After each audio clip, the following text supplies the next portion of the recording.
Hey, Wayne DeFrancesco here. Hope you're visiting my website.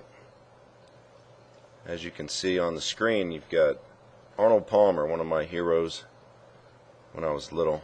I watched Arnold Palmer and followed him, and definitely got me interested in the game. Now, I hope you're following the progress of the website, because you've got a couple of options going on now where you can become a member and gain access to the instructional videos, and you can also send me your swing and have me analyze it like I would do with all the videos you've been watching. So let's take a look at Arnie, and we'll see some really cool stuff here. Certainly not a model swing, but one of the great players of all time. Always neat to take a look at what worked. Now, first thing you'll notice here, same clothes, looks like the same day. Iron shot. It doesn't look like a super short iron. Maybe a 6 or 7 iron. And then, of course, the driver. Now, notice the distance away from the body that he stands. Way, way different. Now, I always teach that this is important, and I like this idea because impact with the driver is way different from the iron. The iron has the hands leaning forward, so they're already going left, and thus they'll start closer to the body. With the driver, you want to hit the driver with the driver more even with the ball, so you use the loft, and thus it would be better to have more space there to get the arms past the body. Now, let's take a look at Arnie's swing. We've got two pretty good camera shots here. At least they're still. Now, obviously on the right here with this iron, any teacher in his right mind would correct this posture right away. Of course, this is Arnie, so he was doing it for a reason, but it's kind of slumpy, question mark, I call it. So let's take a look. Now, the club, as opposed to what you would see today with players practicing their backswings and trying to get the thing on plane, we've got two things going on. The club head's way low, which will get it behind his hands going back. So we'd call that inside. And also, the face is definitely on the closed side. You can see by the left wrist there that he's going to bow that wrist the whole way. Now, the hallmark of Arnie's swing, a couple things going on here. One is the massive amount of depth that he's gaining in his right hip. Of course, he doesn't have much bend to begin with, so he creates that kind of like Hogan did. So look where that hip goes back there. That's way back. Now, as a result, you've got a incredibly steep shoulder turn there. I mean, that angle is right in there with Dustin Johnson and guys that are way bigger than Palmer. And here's something else that's pretty interesting. You won't see this often. The shoulders are steeper than the left arm here. So very interesting. It really takes some physical ability to turn the body like this. And notice the depth of the right knee as opposed to the left. Now, his left heel, he allowed that thing to come up freely. But the big thing about it, when that happens, and this is what you'll find in guys that lift that heel up, there's two things going on. One is they have the ability to whack it back down and get it back toward the heel and not get stuck on the front of the foot. And the other thing is, most of the time, when they do that, the right leg is gaining enough depth with a steep enough body movement that when they go down and put that knee back on the ground, they will stay mostly inside of that box. So the box that I always draw is from the knee line down and then from the back of the butt down. The other thing that you'll see when that right knee depth is gained, that right hip depth, is that the head will lower and compress into the ground. So that's pretty big time in the backswing here.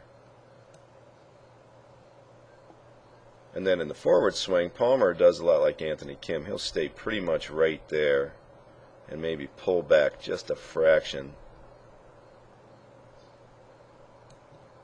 and come into the ball a little bit above where he started. Now that's common if you get your wrist, look at that left wrist, I mean that's pretty bowed there.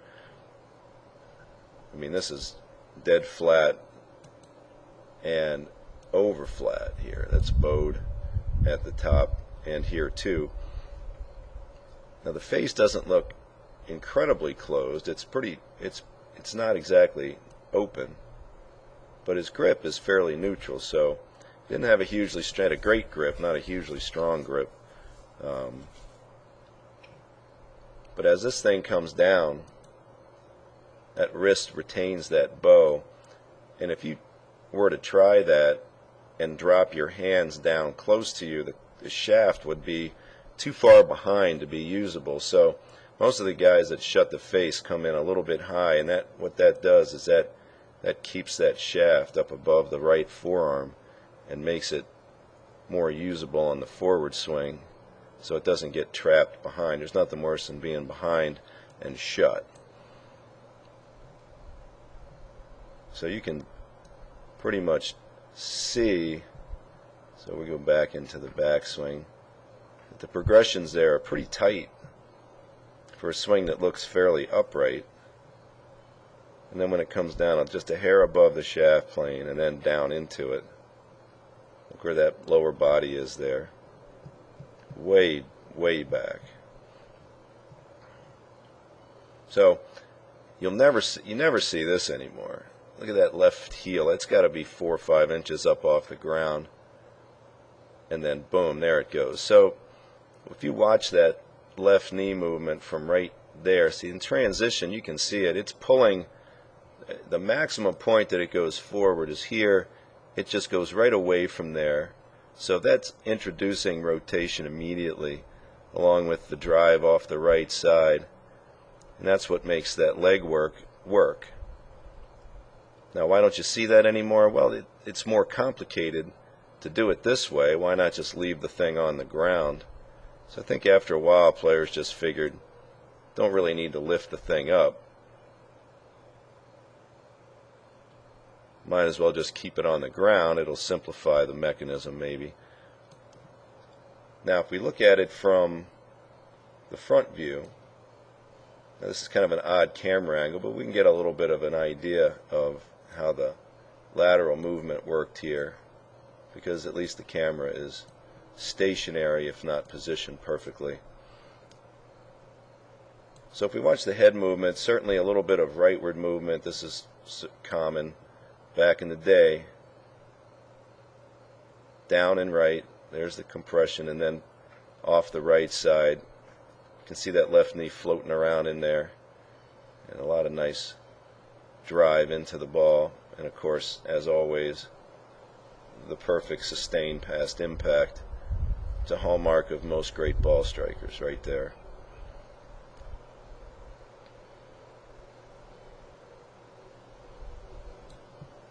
So certainly if we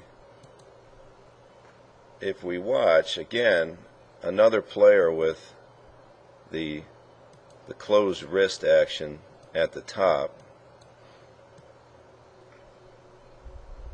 closed in there, closed, so the bowed wrist. But I think here the interesting thing, and this is where these angles here from the shoulder down are just super interesting to look at. I've been focusing more and more on how bent over the players are getting these days. If we watch, here's Dustin Johnson. So if we look at this swing and you take a look at that, now that's pretty steep there. And then if we get to Arnie, you'll see it's pretty close. I mean, almost the same exact angle. So good idea. Get that shoulder, get those shoulders nice and steep. Alright, so there's Arnie. Well, there's Gary, but there's Arnie.